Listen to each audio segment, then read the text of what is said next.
Hello, everyone, and welcome to the Evolve 2023 conference. Victoria and I are so excited to have you all join us. Fun fact, we had approximately 695 people sign up to join this conference today. But as you know, not everyone turns up, when they're invited for something. So hopefully we will get at least 300 people join us today. Thank you for joining in early enough. Welcome, welcome, welcome. Today is going to be so power-packed. We are having a bit of a glitch right now, but I'm not someone who likes to let challenges like this kill my vibe. So I'm encouraging everyone not to let this distract you or make you feel bad. If you come in and you notice that your name is Grace Ihejiamaizu, I will dash you my name for today. After today, you return my name to me, please. But if you feel like, I don't want to borrow her name today, please rename yourself. I have enabled that for you. So please click on the option. There should be an option for you to do that if you go to the participant list. Rename yourself and so that we know who you are and we will enjoy engaging with you. So a few housekeeping rules before we get started. I'm going to post this in the chat section.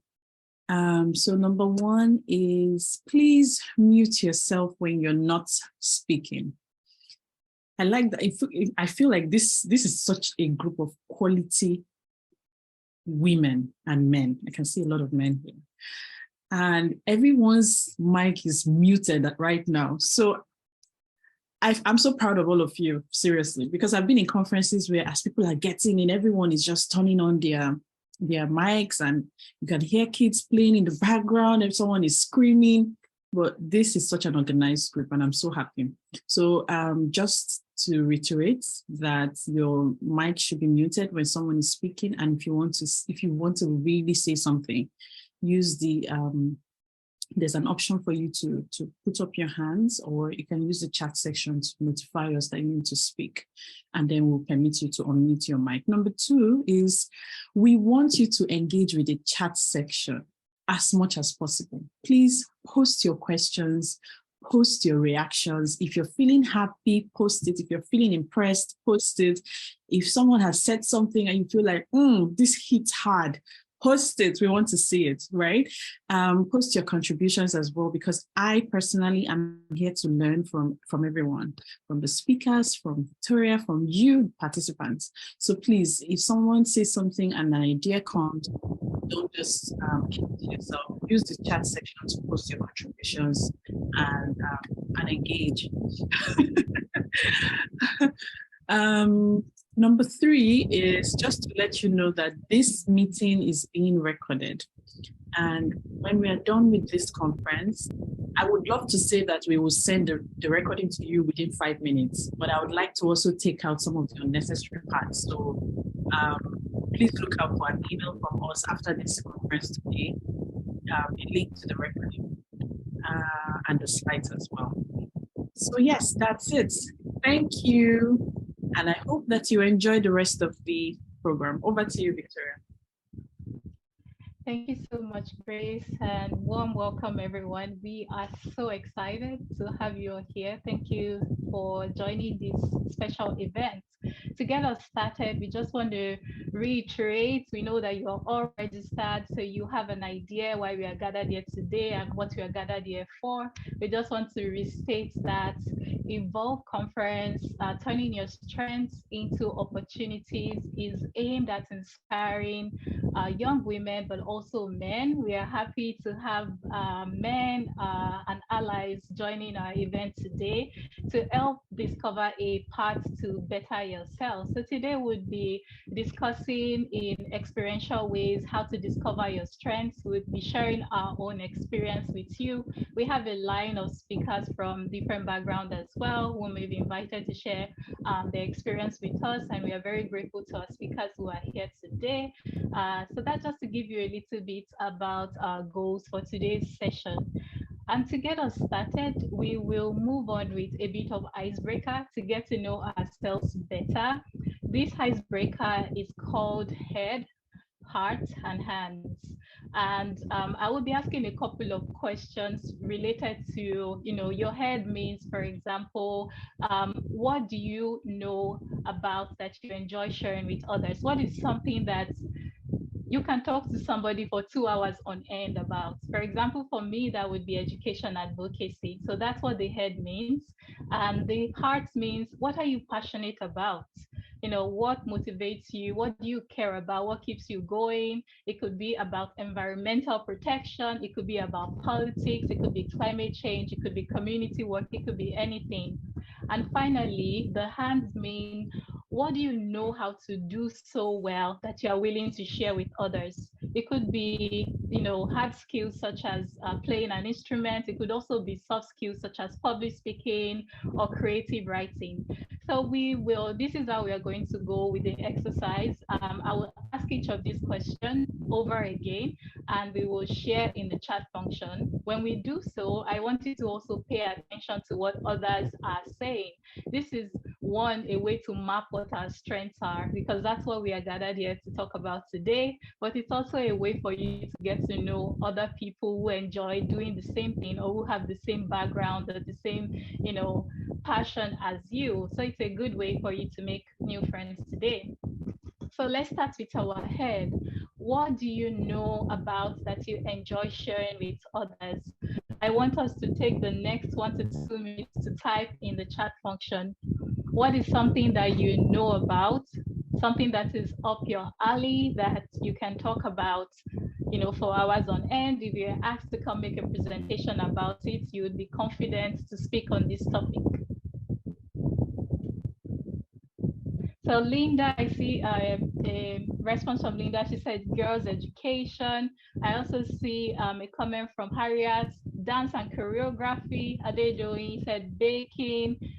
Tomiwa said food, travel. That is awesome. Education technology, education development, education inclusion. So lots of education coming up, education and empowerment, social work, human resource planning, sickle cell anemia. That's interesting. Criminal justice. Thank you so much for sharing. Shoemaking, fitness and wellness, social work, ecotourism, and environmental sustainability.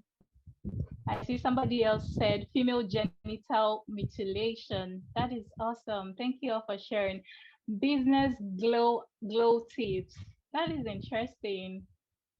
Basketball, family, fashion, entrepreneurship, health, business development. So again, lots of social work, education, business development, leadership, social media. Thank you all for sharing. So it's great to see that we have people who have a similar background. So now we are going to move to the next one, which is our heart. What is something that you are passionate about or something that you care about?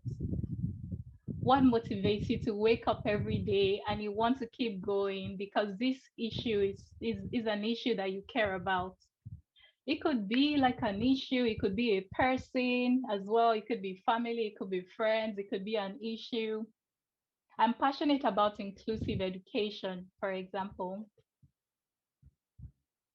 I also care about early childhood education. So want to hear what others have to say. Community awareness, women and youth, agriculture, improving learning for children. Awesome. Fashion, I care about police reforms. Interesting.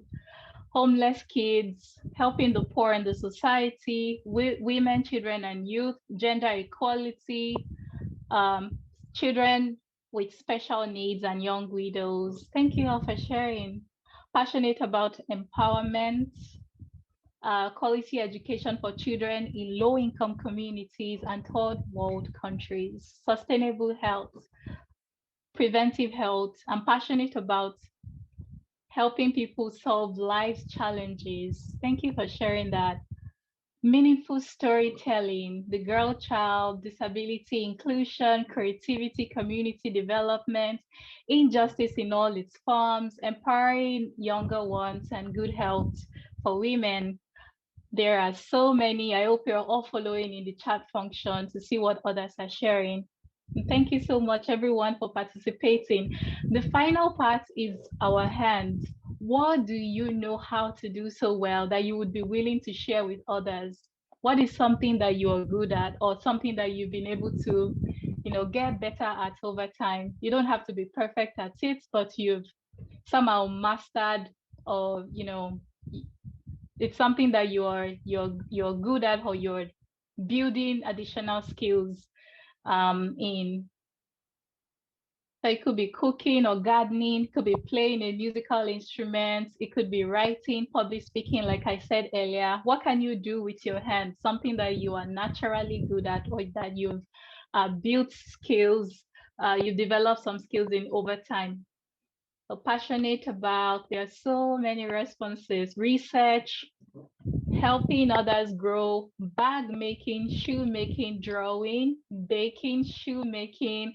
There are a number of shoemaking. So I hope that we can all connect with each other, because I see a tribe forming here already. Crocheting, fashion designing, content writing, creative art, writing, photography, gift box making. I'm hearing a lot of new things today. Thank you, everybody, for sharing. Writing, gardening, research, medical education, shoemaking, hair making and cooking, program and experience design. That's interesting. Fashion designing and styling.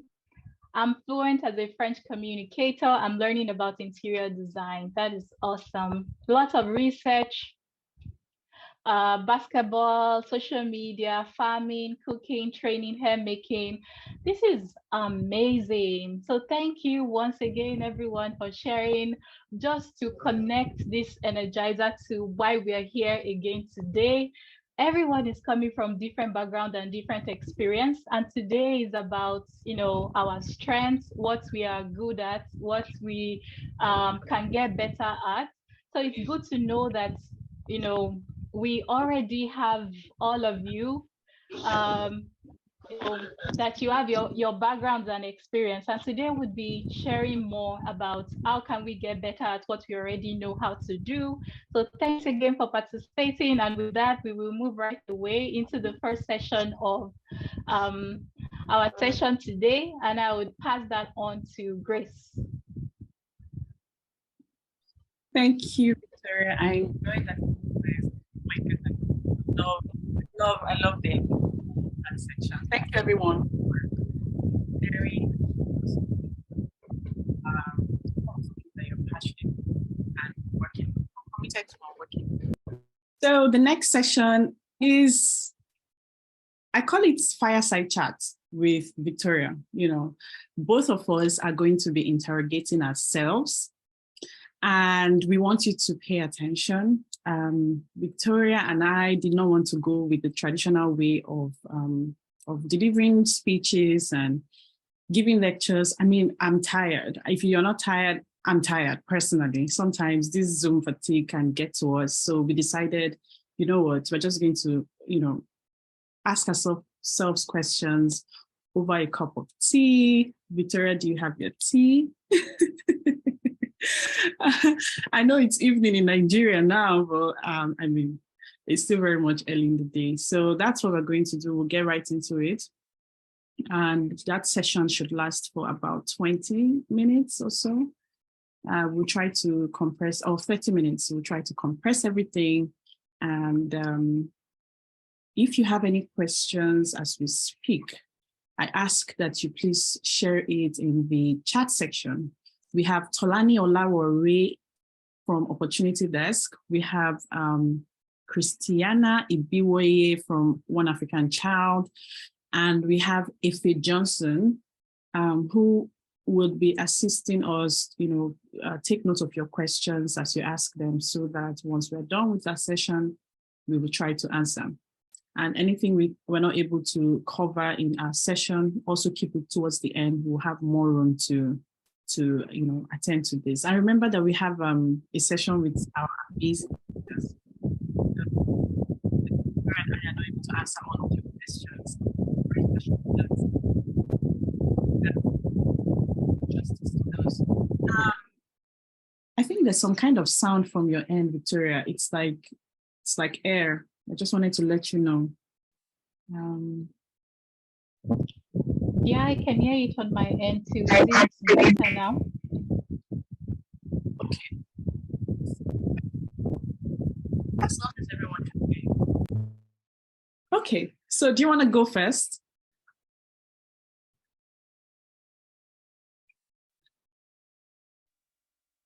We can hear it too. Everyone can hear it's like air.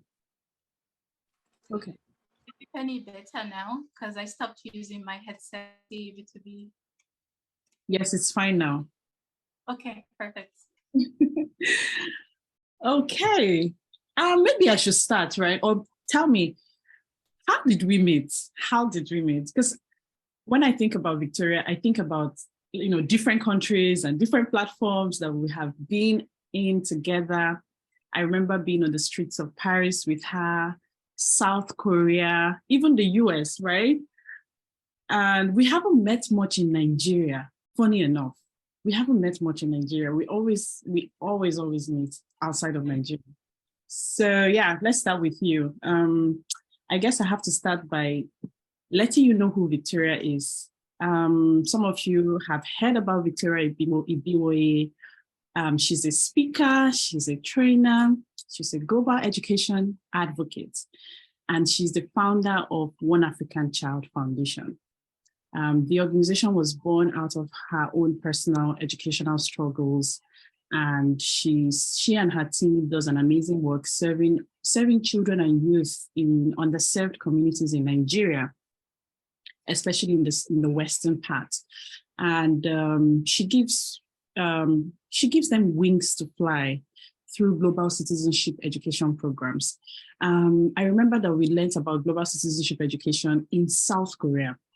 And it was just fascinating for me how Victoria came back to Nigeria and remodeled what she was doing with One African Child to strategically focus on global citizenship education, which for me is very impressive. She has also contributed to several high-level policy dialogues. Victoria has been on most high-level panels that I know, right, from the UN to I think World Economic Forum as well, but mostly connected to the UN. She has spoken on these platforms, always sharing about her work.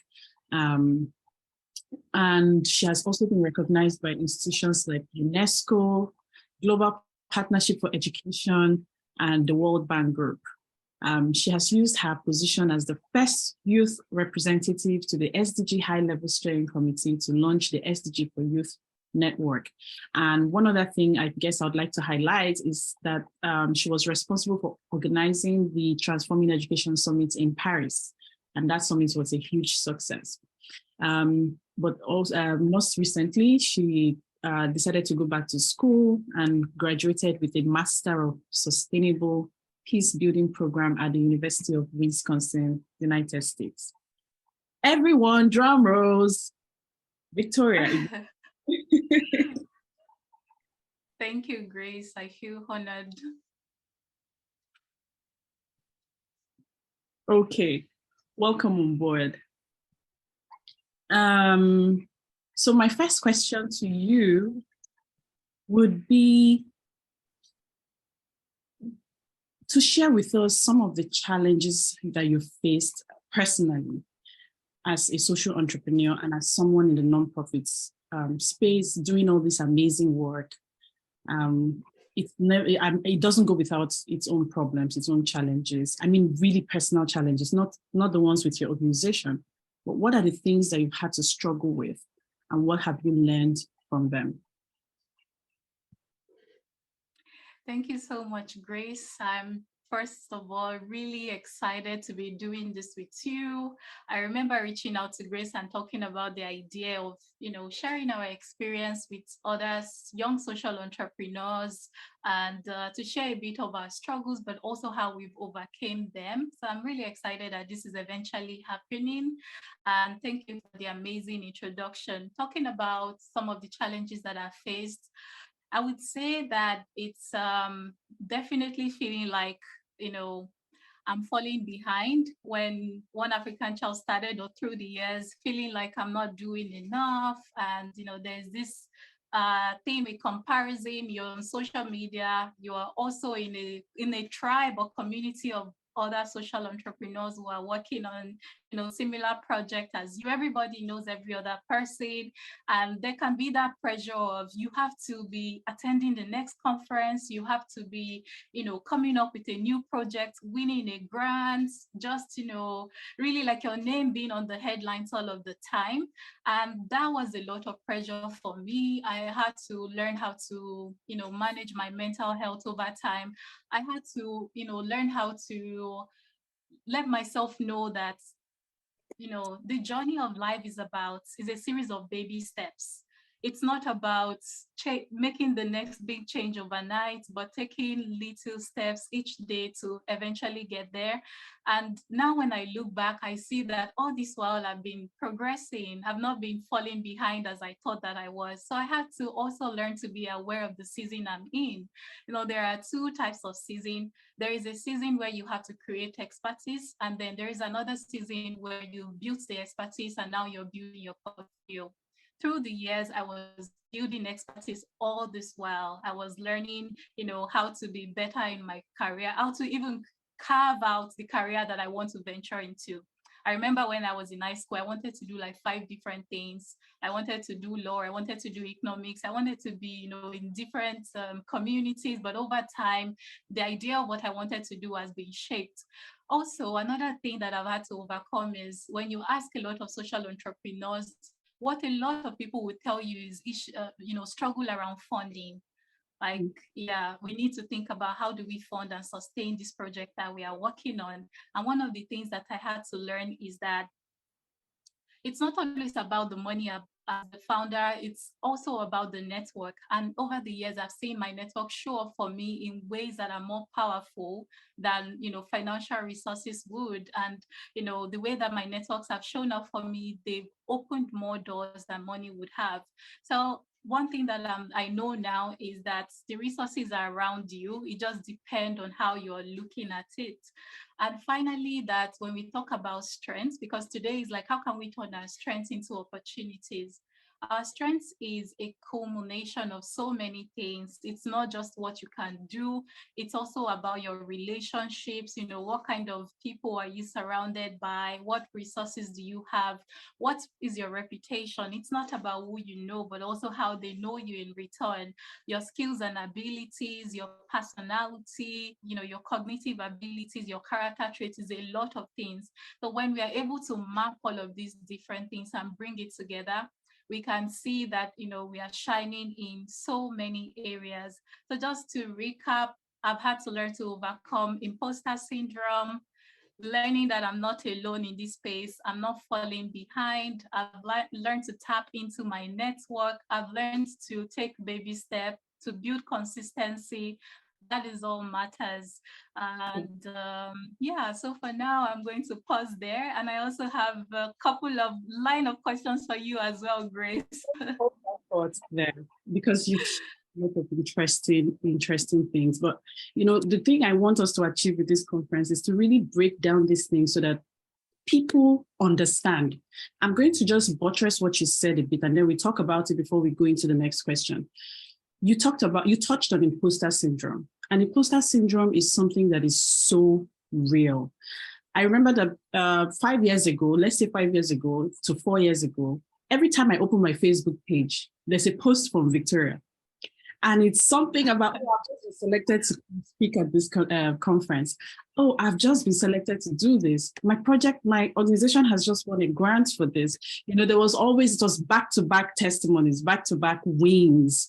And I was so proud of you because I know the journey. I know how we've started and where we've been, but how you have, consistently done what you've done, put yourself out there. For me, you were so bold about, and so deliberate about the steps we're taking to connect with quality people, to do the work that you're doing. But yet, you come back home, and in that space where you're just by yourself, there's still a part of you that feels like, do I really deserve all of this? Do I deserve all of this? And you won't believe that I feel the same way as well. People think that people who are in the limelight don't get to be human, or don't get to feel these things sometimes. I do feel it. Sometimes I ask myself, but I'm not the only one. So what's so special?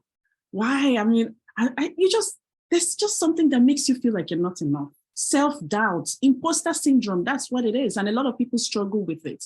But here we are telling ourselves that we are indeed enough. The work we are doing is so important. And when we look at it critically, we see that we're even doing much more work than some of the people who are getting accolades for not doing even half as much as we have done, right? And you're someone who typically, you exemplify that. That's just the point I'm trying to make. And to say that, and to ask you really, what are the practical steps you took to overcome imposter syndrome?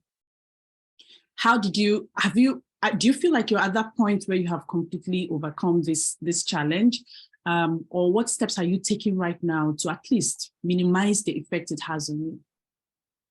Yeah, thank you, Grace. I don't think you ever overcome it. You just become more aware of it. And with more awareness, you are more in control. You don't let your fear control you. You're in control of your fear and your anxieties.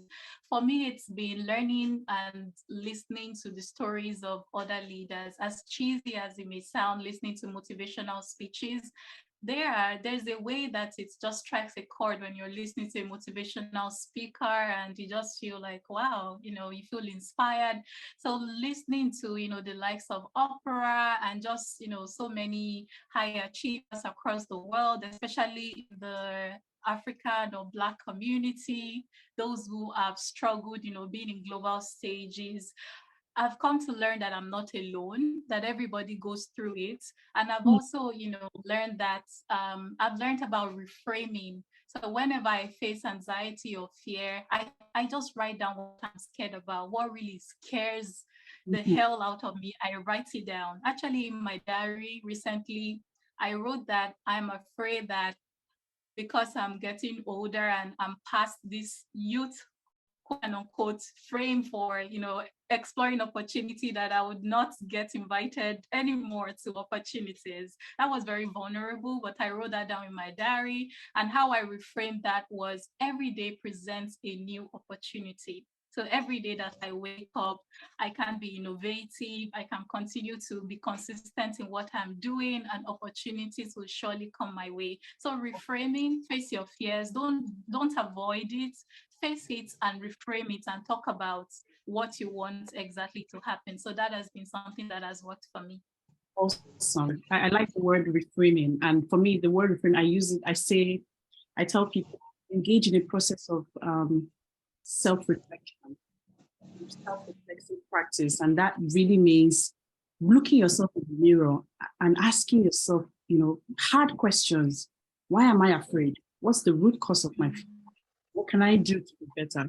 Nobody else is going to do that for you, but you have to come to that point where you are self-reflexive enough to question your own thoughts, your actions, and then find better ways to approach things.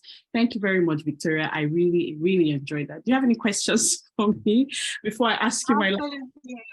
No, I have a line of questions for you, Grace. So throwing it back at Grace, oh my God, there's so much to say about Grace. She left an impression on me in South Korea, which was where we first met. And I don't think she would, really remember. It was just her gracefulness. She's so approachable. She's humble. I've known Grace, before we met in Korea, because I knew about Opportunity Desk. As a young social entrepreneur, you try to think of places where you can find opportunities to position your organization or to build your skill. And opportunity desk was that space. I can even say that my very first engagement was through opportunity desk. I've gotten tons and tons of opportunity through opportunity desk. I remember meeting with the Dalai Lama. Dalai Lama is a big spiritual leader, and that opportunity was posted on opportunity desk. And I remember I was in college thinking, should I apply, should I not? I was just like, I won't lose anything, it's free, we are not being asked to pay for this. And I put it in.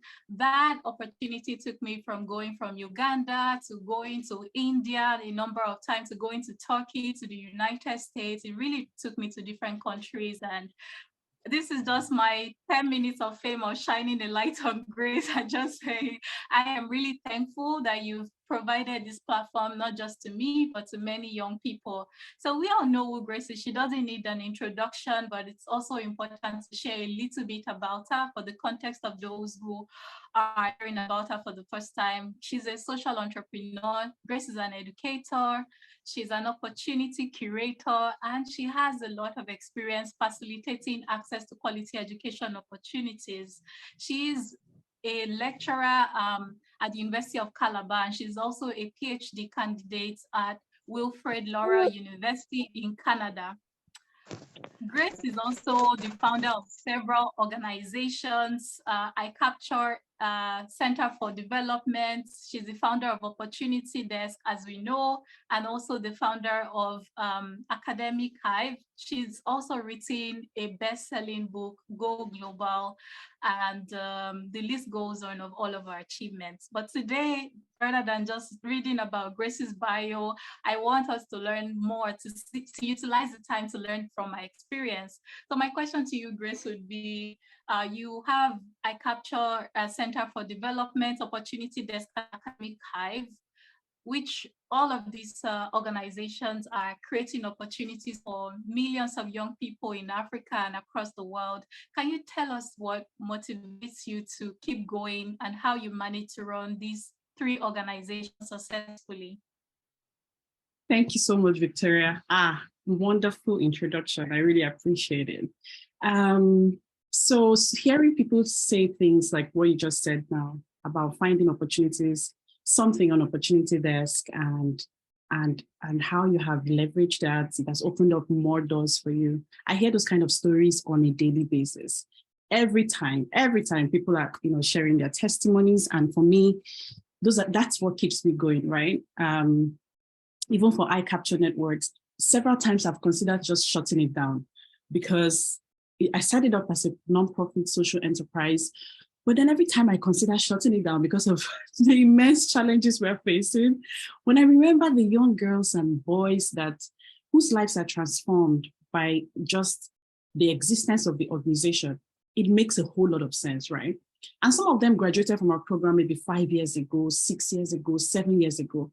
But they keep coming to WhatsApp to say, Ms. Grace, don't stop. Don't stop. That program changed my life. It transformed me. And I just want more people, as they're coming along, to know about iCapture and go through iCapture. So it kind of disarms you. It just makes you feel, okay, I'm supposed to take another step, but these guys are making me stay here. So I guess the impact of the work we're doing is just so phenomenal. It's outstanding. I don't share the story enough, trust me. I know a lot of people are so great at storytelling and putting their work out there, but the amount of work my team and I have done, I'm not taking all the credit for it, it's mind-blowing, right? And just seeing what we're doing in the lives of young girls, in the lives of young people across the world. I meet people randomly in countries that I visit, and they know about Opportunity Desk. It's amazing. So even on the hard days when things are not working out well, there's something to keep you going. And the second thing, apart from just motivating me, just really making sure that what we're doing is sustainable, so what we're doing stands the test of time, is that we put a lot of emphasis on strategic planning, right? Setting clear goals from the beginning of the year, and expectations, and then following through with them, making sure that there's a kind of review process, even if it's not happening formally. From time to time, we're checking on ourselves to see, are we doing what we said we want to do? Have we achieved our goals?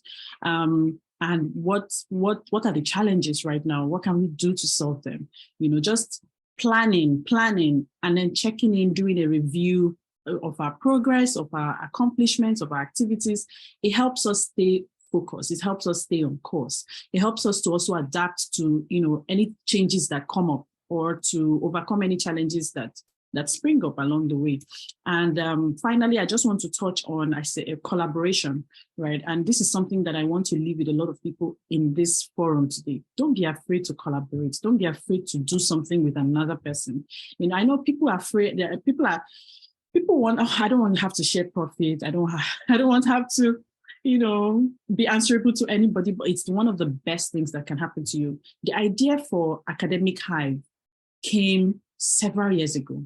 At least 7 years ago, I got the idea for Academic Hive. I wanted to create a platform that reaches researchers, students, and scholars all over Africa with access to not just opportunities, but resources and support services, right? But I knew I wasn't going to do it all by myself. There was opportunity desk to give 100% of my time to, and I needed someone else who can come on board and help. And of course, I opened my arms to collaboration and partnership. And my friend and I, Juliet, we started Academic Hive, and it's been such a huge success, right? Just because I made that move. And I've had to also incorporate this collaboration idea and partnership idea in every other work that I've done.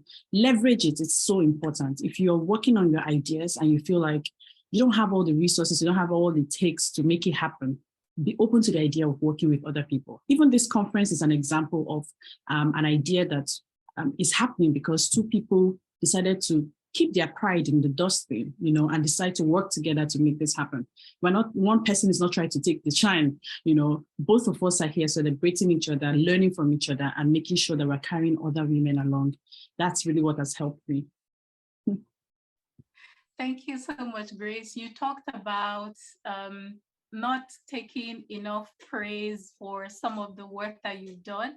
And that reminded me of when we met again in Paris, and you had brought some of the 3 to 5 high school students from the Technovation Challenge, because the theme of this year is about technology, digital innovation. Could you please brag about yourself? You have the next 2 minutes to brag about your accomplishments. I don't know why I keep forgetting that thing, right? But it's amazing. If you ask me, I think that, how did it start? So these girls went on Opportunity Desk. We had just posted about Technovation Challenge. It was something we saw randomly on Google. Or no, someone actually sent it to us. And we just checked. There wasn't much publicity about it. And we decided, let's just post it. We haven't seen a lot of African teams, but let's just post it. And we posted it. Our students saw it. They were interested. They came to the office and they were like, Miss Grace, would you be our mentor? And I said, of course, why not? Let's give it a shot. And we tried. No help from anyone, not the government, not any previous winners. These girls learned how to code. They created an app and they submitted the applications, and we kept our fingers crossed. We got to the semi-final stage, and then we were invited for the final pitch competition. And of course, the process that led to getting our visa, we traveled to the United States without a visa. You can imagine traveling to the US without a visa. It was such a tough period, getting our exemption letters, having to have lots of our flights canceled. And then eventually these girls made it. They pitched and we came out global champions. And that was the first time an African team and a Nigerian team would win the Technovation competition. And since that time, what makes me happy that the girls pick up tech careers. So some of them have gone to study tech courses and they're doing well. Some of them are programmers now. Some have started their own businesses. But more importantly, the fact that millions of other girls have come on board because of that singular act that they took. And I feel so proud and so honored to be a champion of something like that and to continue to serve as a Technovation ambassador to help more girls get into tech. Thank you for asking, and thank you for listening to me as I brag about that, because it's something that when I remember it, I'm always so excited. We had the chance to come to Paris for the competition, and it was a great exposure for the girls as well. Not for the competition, for the conference now. Absolutely. Yeah, I think that we women, we don't talk enough about our accomplishments. We might feel like, yeah, I don't want to shout too much, but it's super important that we highlight it also as a way to encourage, people in our community. So, Grace, I would like to ask a follow-up question. I was reading your bio earlier, and some of the notable highlights from that are that you are an author, you're a social entrepreneur, you're a mom, you're a lecturer, you are a grad student also in a PhD program. I feel like graduate studies has hierarchy. PhD, as we all know, can be more demanding, and you wear so many other hats as well. So what advice would you give to young women who are, stuck in their career right now, or lack the confidence to take the next bold move? We are always told to put ourselves out there, but some people, it's complicated depending on the circumstance that you are. So what advice would you give to somebody who feels like, I'm a mom, I have so many other things running, and I don't know how to combine it all? What advice would you give to someone like that? Thank you very much, Victoria. Yes, I do wear a million hats, just like I believe that so many women who are participating here today are speakers, yourself, we all wear different hats, right? I don't even see any woman who is one thing. Women are just, so powerful, so strong. We have the ability to manage so many things. It's tough to do all of this. It's tough. That's what I would say. Really, really tough. But I guess one thing that has helped me, and you don't have to take my advice seriously, because I've come to believe that we all have different strengths. We all have different capabilities. And if I'm able to manage 3 projects at the same time, doesn't mean that you can manage 3 projects at the same time. If I'm able to have my baby in my hands, and I don't want to believe that just because I can do that, every woman can do it or should do it, because we are all different. But if you're like me and you found yourself in this type of situation, or you want to be able to navigate your career while, or you're feeling stuck, you just want to have more confidence to do the things you do, I would say start by really reflecting on what your true passion is and what your strengths are and what your values are. If you know what those things are that bring you joy, those things that matter to you the most, I would say go for them. Go for them. Because for me, that's what matters at the end of the day. A lot of things are calling my attention, but at every given time, what matters to me the most? What gives me joy? If it doesn't give me joy, best believe I'm not going to give 100% of my energy to it. In fact, I may quit. I may have to just let it go, right?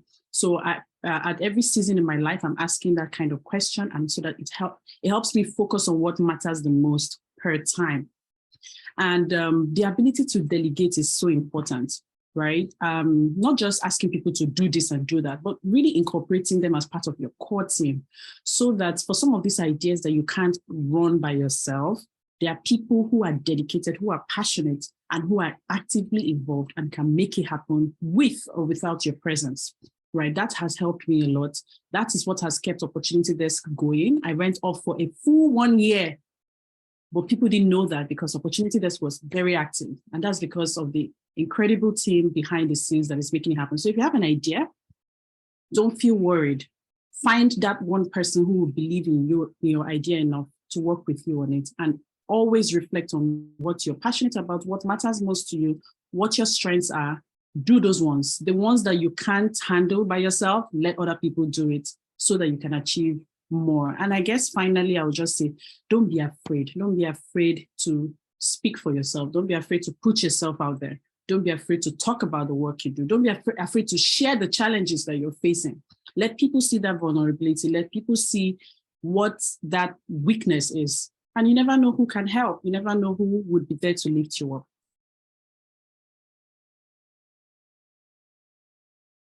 And Victoria, let me just switch it over to you so we can wrap up this session quickly. Thank you for all these amazing questions that you've asked. So just one more thing that I want to hear, how your work with, you've worked with Peace Fest, you've worked with UNESCO, you've worked with the World Bank.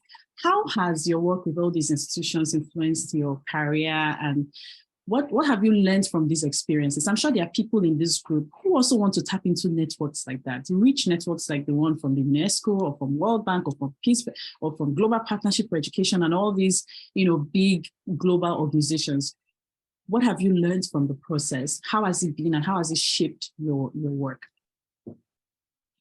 Thank you so much, Grace. I think the first thing to share is there is always a starting point. When I started working with these different institutions, it was pro bono.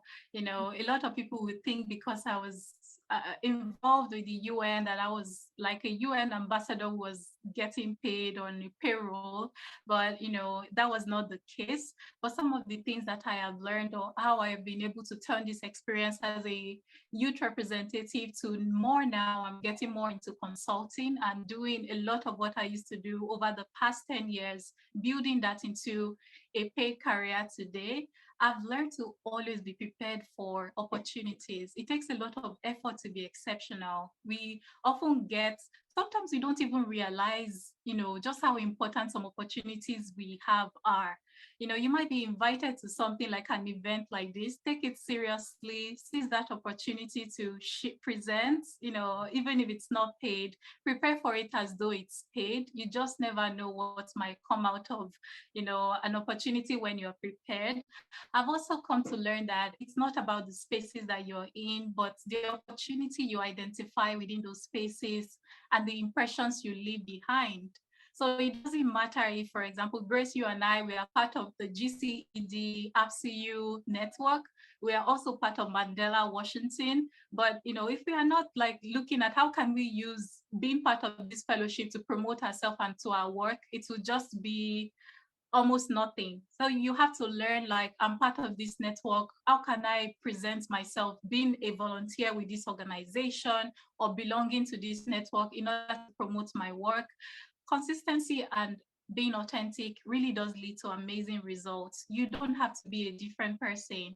When I think about my speaking engagements, I'm an introvert. I'm not a very loud person. I'm not the type of person who would speak and maybe my post would probably get like 1 million retweets. I'm calm when I'm talking, I'm taking my time, I'm picking my words, I'm so slow.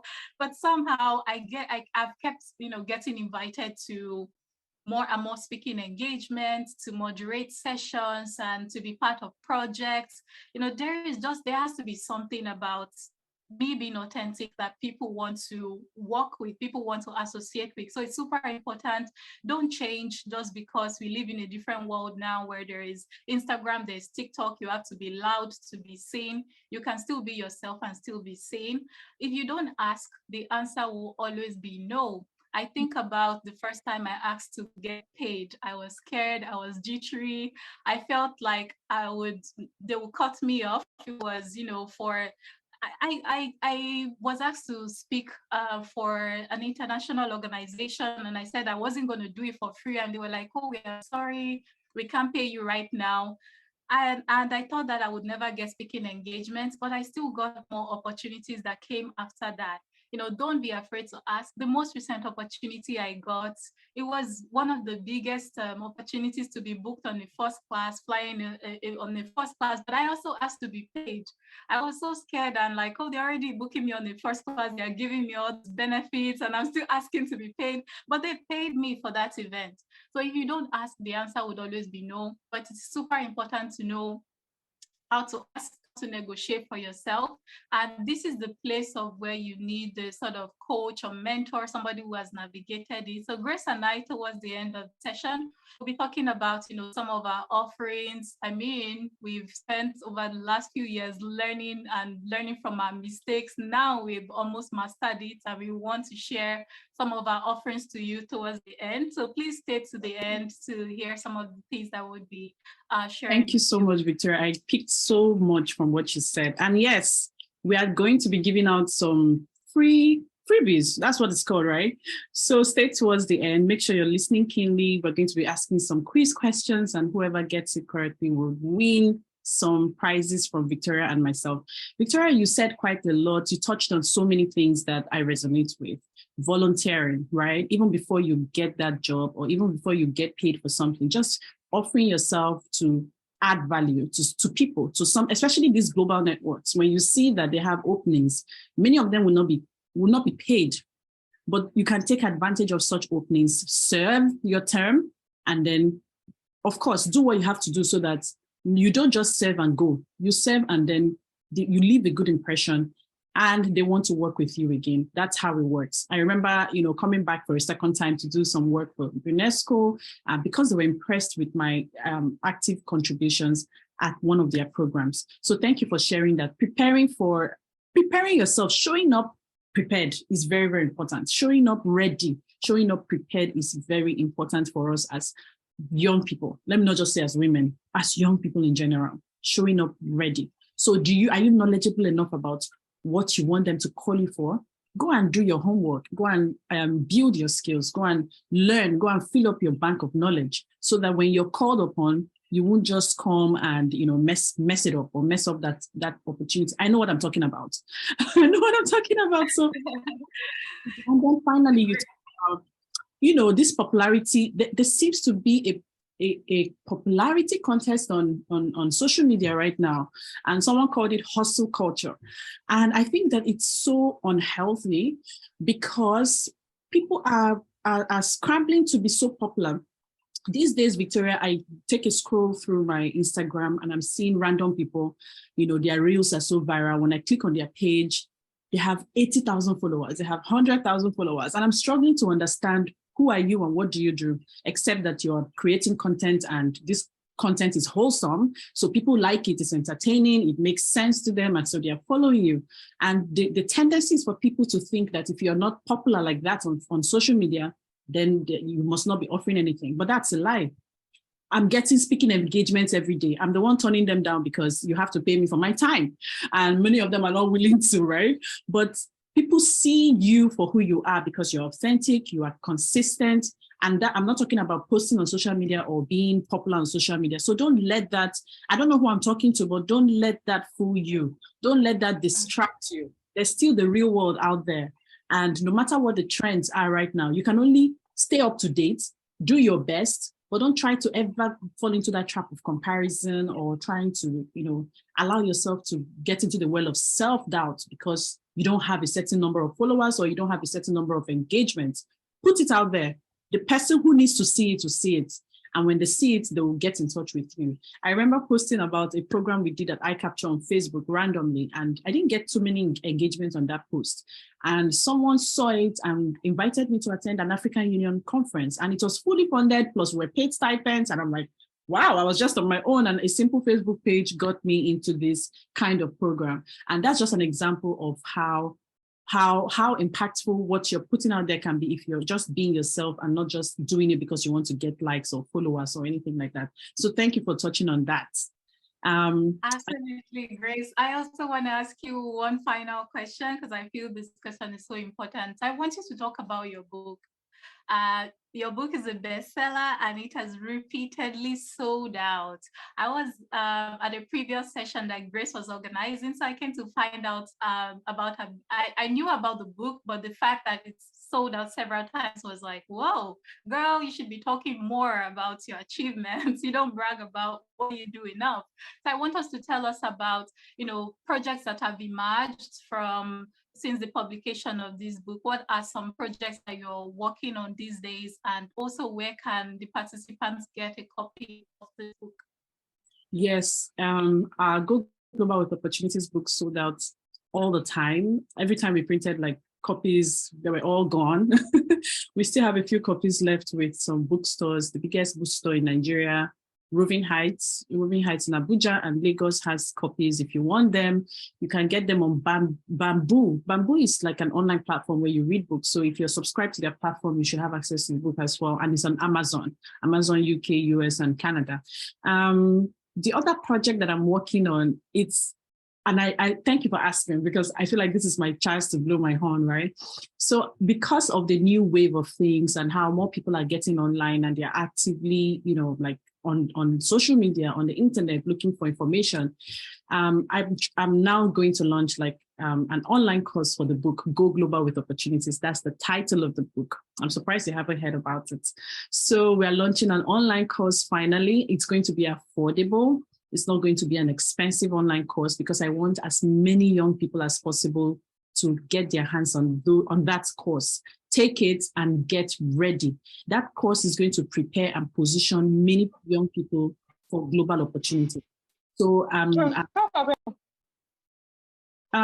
so yeah, that's the project that I'm doing right now. Of course, there are so many other projects here and there. We are rolling out, which I'll talk about towards the end, like the support group that we're creating for people who are looking to study abroad, and then a few more projects that are along the way. But the biggest thing is the Go Global with Opportunities online course and the Go Global Tribe. So people who go through the course automatically join the Go Global Tribe. And the Go Global Tribe is that community of quality people who are ready to navigate the global opportunities landscape. So if you're one of them and you want to, you want to make it big this year, you want to know how to get yourself into the rooms that matter, be top of mind with to be top of mind and connect with the people that matter as well, especially in your industry, connect with global organizations, make the best use of it, leverage resources and opportunities, then the Go Global Tribe is the platform for you. We'll be launching the website soon, and I'll make sure to share the information with everyone who has registered for this program. Thank you very much, Victoria. Do you have any last words? Nothing serious, but just a sentence, nothing long rather, but just a sentence, a last word to leave everyone with as we close out this session. I guess my last word would be that, I want you to think of taking something out of this session and doing something with it. Because, we attend so many events like this, but then we don't do anything about it. So whether that's the session from what Grace and I just shared or the next session, which I'm sure you learn even more from, please think of just after the session today, write down something in your diary and your notepad on your phone about the next step that you're going to take to work towards, shining better with your strengths. And what about you, Grace? Would you have any last words to share? Oh, well, I asked you the question, right? I wasn't hoping that you asked me the same question, but I guess the last word I'll share is something that I just tweeted about before this program started. It's the fact that, rejection is something that everyone would experience at some point in their lives, whether it's rejection for an application or rejection for a request you made or whatever. Everybody will get some kind of rejection, right? But what happens, what you do after that rejection can either destroy you or it can develop you. And I've seen stories of people online who have become beasts, who have become disrespectful, who have turned to insult or have become very negative or dangerous just because they were not accepted for something. And it has blocked every chances that they have to ever access opportunities or to become a better person. But I've seen also stories of people who were positive-minded about their situation, who were more on the side of what can I learn from this? How can I be better? And because of their attitude and because of their mindset, more opportunities opened up for them. I will be sharing that story by tomorrow on my pages. So it's just to say, everyone would experience rejection at some point or the other in their lives, but don't let that stop you. Don't let that keep you at that same level. Take it, you see it as an opportunity to get better and know that there are better opportunities waiting for you. Don't react badly, stay positive, have the right mindset and use the right attitude to approach things like that, so that you'll get more opportunities in the future. I guess that would be my closing word just for this session, so that people can know that. Thank you very much, Victoria. I appreciate you. We're just on time, 3 minutes over, but I guess it was worth it. Thank you, everyone, for joining us.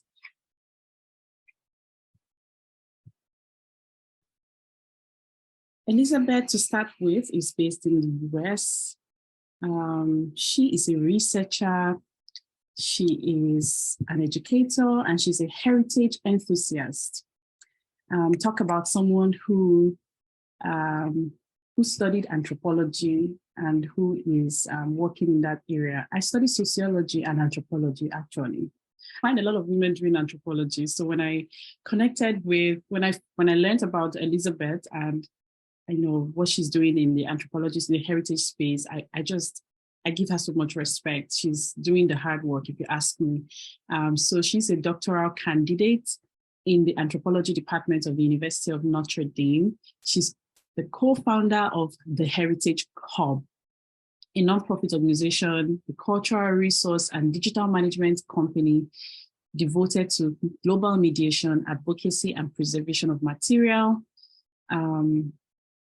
cultural, and natural heritage. The Heritage Club also organizes the Manifest, a virtual public dialogue event to discuss pressing issues on culture and heritage. Elizabeth is passionate about mentorship and helping young people acquire and maintain quality professional and personal networks. And this is something I believe we're all going to benefit from today. She frequently organizes mentoring and programs and resource development workshops for young persons and aspiring professionals. Elizabeth also curates resources to support graduate students through their graduate school journey, which she shares on several open access platforms. So if you're thinking about maybe getting into graduate school, or you're trying to navigate your career path, of course, Elizabeth is someone to speak with. That's Elizabeth, everyone. Welcome on board. And we have Folashade Dayoni. Folashade Dayoni is my sister. She's here in Canada. She's a highly rated content creator with over 5 years experience as a writer, as a speaker, and as a content strategist. This is not in her profile, but I know if you don't follow Folashade on YouTube, on Twitter, on Instagram, you're missing out, because she's a force to reckon with. So after today, do find her pages and her channel and connect with her rich content. She's known for her ability to create engaging, relevant content that serves the reader first, rather than the algorithms, and stands the test of time. Folashade has a deep understanding of SEO and has helped many businesses drive relevant traffic to their websites. She sees content as growth strategy and knows how to position it for maximum impact. During the COVID-19 pandemic, Folashade transitioned into a tech career and now works with young people across the Middle East and North Africa, and as well African regions, to help them increase their earning power through no-code tech skills and resources. So if you're here in this room today, you want to get into the tech space, you want to get in, start your tech career, but without coding, right? That is possible. We are all women in tech. I don't know how to code, but at least I'm comfortable with HTML. So Folashade is in a space that doesn't require coding. This is the opportunity to connect with her and ask all your questions. She's passionate about helping people achieve their career goals and has impacted over 1,000 young people so far. She's also the host of a fast-growing YouTube channel with over 500,000 views. And her ability to communicate effectively and connect with her audience has been a key factor in her channel's success. And the next person on our list is Ifeoma Okonji, my sister as well in Canada. She's a social entrepreneur, a customer experience professional with over 12 years experience in both the profit and non-profit sector. I met Ifeoma about 4 years ago when she reached out to our organization, Eye Capture Center in Calabar, Nigeria, to collaborate on a conference. And I was fascinated that a woman would reach out to another woman to do such a huge project. And we were so happy to work with her. Everything went on smoothly.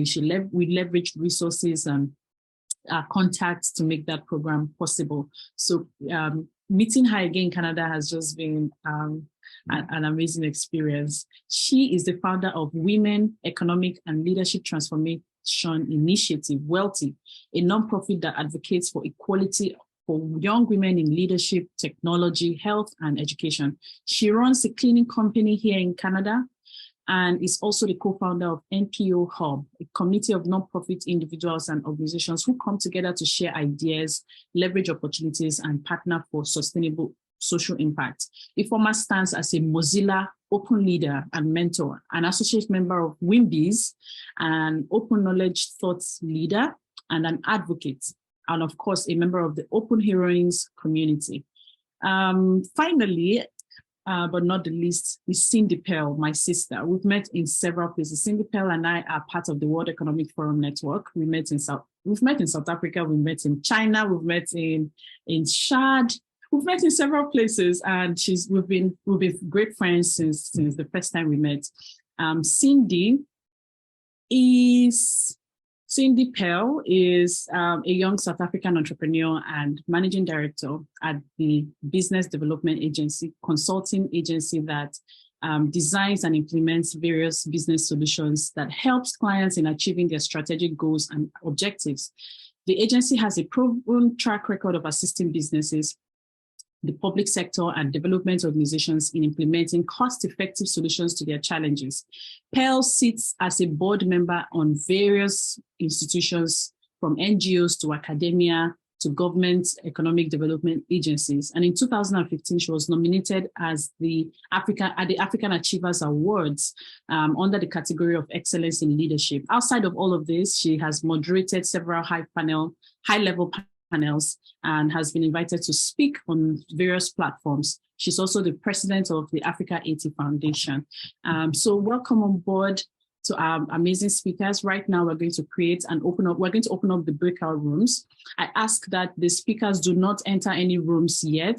We will assign them. So when you find yourself in a room, don't worry, all the speakers are loaded and they're going to be speaking on various topics. So you have 15 minutes to engage with them in that group, and then we'll come back to the main session where we would ask our questions and give our final feedback. So thank you everyone for listening to my long introduction. We are ready to move. Welcome back, everyone. Hi, Elizabeth, how was it? Hey, is Victoria saying something? No, I said, how was the session? Oh, okay. It was good. It was good. I loved that there was this lady that also wanted to share a story, and I feel like our background is quite similar with mine or to mine. And I really enjoyed the questions that the participant asked. And I think it was also a reflective moment for me, because I did plan to say many of the things that I did say in the room. So I really loved meeting those people. Thank you. Thank you too. And you like that it was 15 minutes, right? So it makes you want to crank everything. I liked that, and I appreciate that we got the opportunity to go back, because we did have some unfinished business, and the fact that we were able to touch on that again, I appreciate that. Thank you. Thank you too. Folashade. Hi, Grace. Yeah, hi. How was it? Yeah, it was good. I like that there was someone on the call who was also trying to transition. So part of the things we mentioned was that tech is just not for people who know how to code, and helping us see that was very helpful. And that I also got to share the resources on my link tree, with the team. And I've also told them, because I might not be staying long on the call, just send me like a DM, tell me that you're from this session, and I will pay attention to you, because I do get a lot of DMs. But yeah, thank you so much. Yeah, that's great. Can you drop the link to your link tree on the chat session? Okay. So I'm just going to do that now. Yeah. Ifoma. Yes, thank you, Grace. It was a good session, even though we had limited time. Yeah, I mean, someone asked me a very important question, which was that she's an environmentalist, realtor. So she has a lot of ideas, but she's wondering how she can monetize those ideas. And from my, in my opinion, I made her understand that sometimes even when you're bursting with so much ideas, sometimes you just have to give for free. You give a bit for free, see what the reception is like, then you begin to monetize. Because I mean, people have courses that they do online. People have books that they sell, just like you. But I mean, sometimes people also want to know the information that you have from within. So they will see the need to want to take more from you and pay for it. So I want to believe that opinion is going to help her.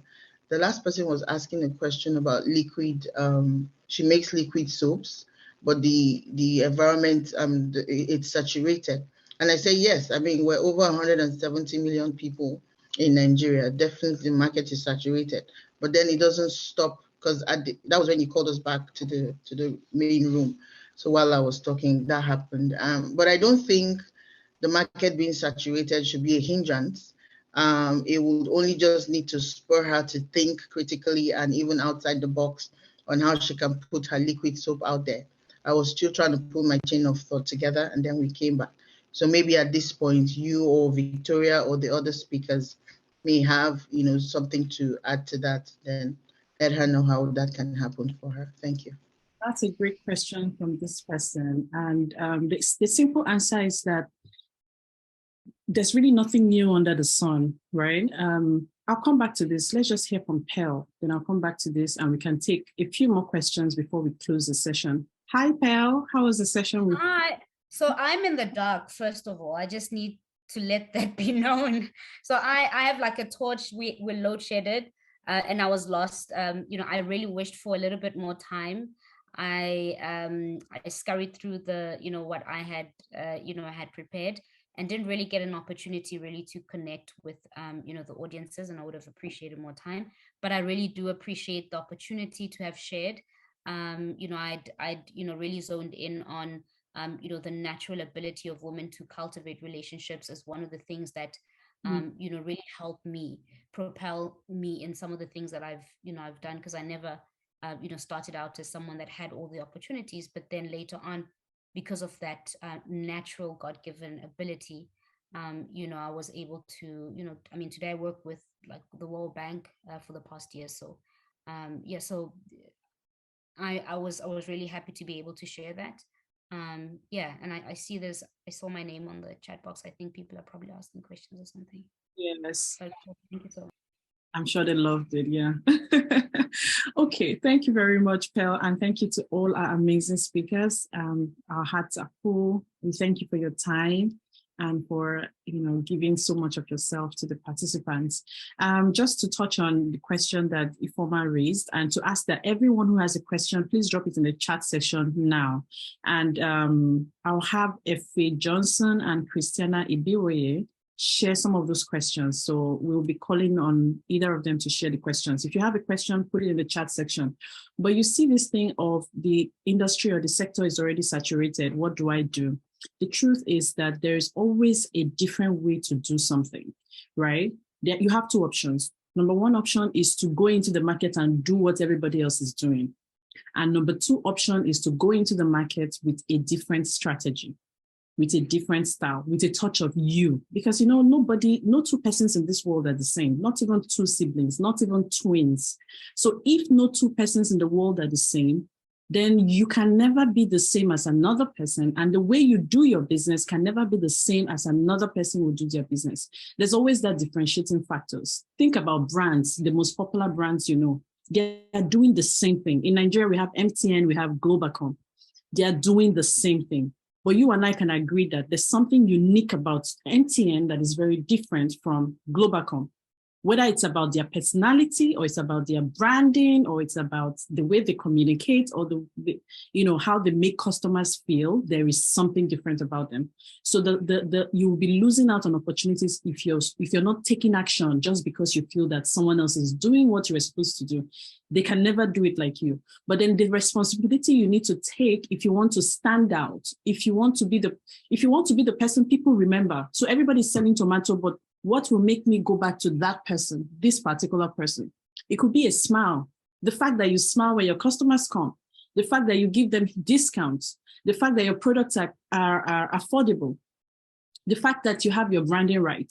Some people go into businesses and they're not selling the product. So for you who is doing the soap business, for example, you can decide, what, I've done this thing for years. I'm an expert in soap making. And maybe I should teach. Maybe I should start teaching people how to make soaps. Maybe I should create an online course. I currently don't see any online courses on simple skills like this. Another person's business idea could be to create a YouTube channel where they're churning out content on a weekly basis around the soap making industry and things like that. So you see, these are ideas that 3 different people can run with in the same line of business. there are always different ways to go about something. There's always a different way to do it. Somebody can be talking about job interviews. Another person is talking about job interviews, but in a totally different way. So don't let the fact that other people are doing it stop you. Find your own unique strategy, find your own way, find your own voice, find your own method and run with it. Don't just do something because another person is doing it. For example, look at Opportunity Desk, right? Yes, after we're a pioneer platform, right? But since the time we created the website, so many other websites similar have come up.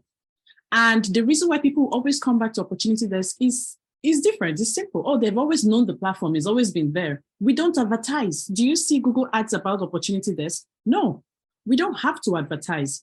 And that's because we have the first customer, benefit or whatever it's called. But someone else in the same niche and in the same industry probably has to do a lot of advertisement. That's what's different about them. And so they will attract a new kind of audience. Another person's job is to maybe, I don't want to create a website like Opportunity Desk. I'm going to create a YouTube channel. And my YouTube channel is going to focus on talking about opportunities. And I'm not just going to talk about it. I'm going to break it down so people really understand how to go about applying. So you see, we're all doing the same work of making sure that people have access to information about global opportunities, but we're doing it in different ways. So the industry can never be saturated. You are the one who hasn't found your unique strategy. I hope that helps someone, but if any other speaker has something to chip in, you have the floor now.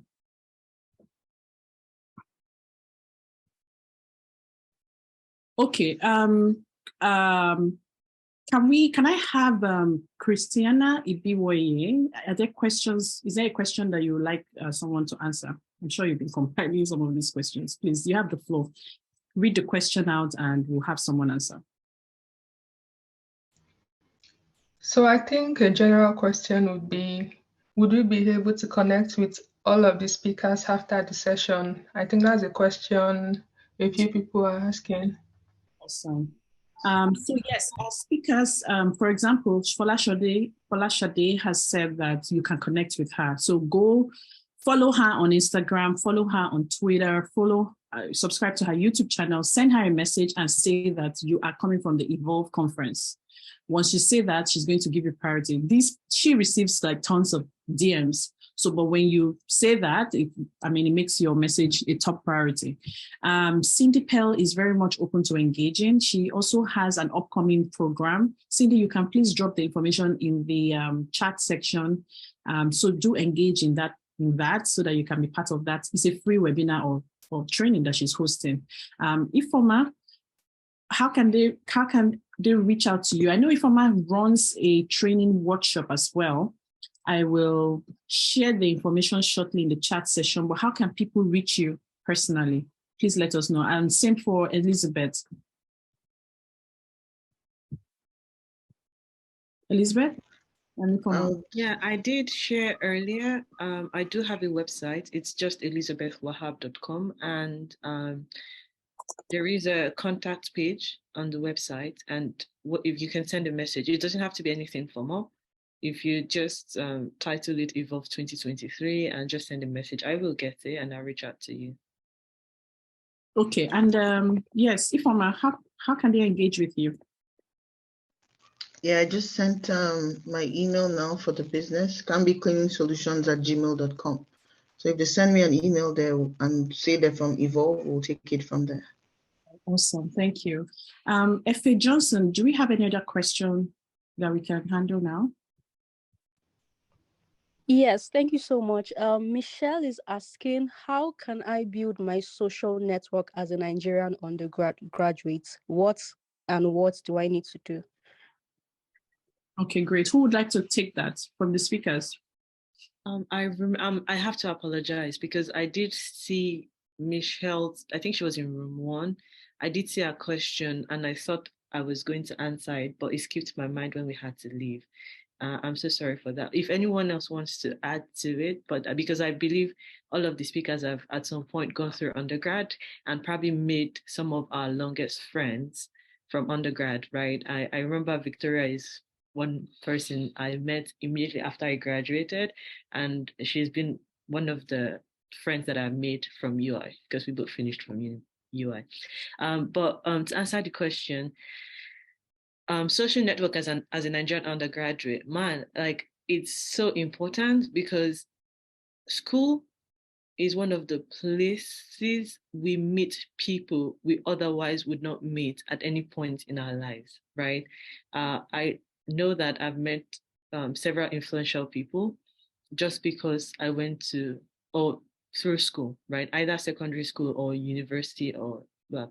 But the fact that this person, the fact that Michelle, you're actively thinking about this as an undergraduate also means that you are in the right frame of mind. Because once you're in that mindset, you begin to see opportunities that would otherwise be invincible to you if you were not existing within that mindset. So the fact that you are looking to build your social network means that your eyes and your ears are open and that you're actively seeking to do that. Again, I'm sure that I don't know which university or institution you're at, but I'm certain that there are certain organizations on campus that you could work with. Or if you are a religious person, I do know that there are religious bodies as well that do this sort of things. And those are places where you meet people, perhaps even a life partner, right?